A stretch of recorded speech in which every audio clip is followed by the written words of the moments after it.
100 metres దూరంలో left side Bharat petroleum యతి restaurant పక్కనే Bharat petroleum bunk లో నా రాయల్ ఎన్ఫీల్డ్ 350 దాంట్లో కొట్టించాను పెట్రోల్ మొత్తం 150 రూపీస్ పెట్రోల్ అంతా వాటర్ వచ్చింది.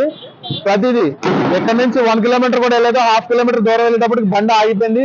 ఏంటని చెక్ చేస్తే బండి మొత్తం ఖరాబ్ అయిపోయింది, కార్పొరేటర్ మొత్తం పోయింది. ఇప్పుడు ఇక్కడికి వచ్చి యాజమాన్యాన్ని అడుగుతుంటే ఏం సమాధానం చెప్పట్లేదు. మీరు ఎవరితో చెప్పుకుంటారో చెప్పుకోండి, మాకైతే సంబంధం లేదని అంటున్నారు.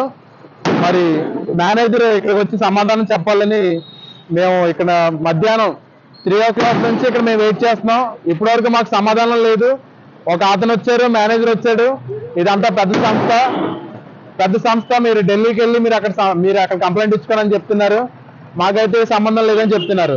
ఇలాంటి పెట్రోల్ వల్ల పబ్లిక్ చాలా మోసపోతుంది. ఇది సివిల్ సప్లైస్ వాళ్ళు ఎప్పుడైనా దాన్ని టెస్ట్ చేయాలి, ఎప్పుడు పబ్లిక్ కి మనం తెలిసేలా చేయాలి.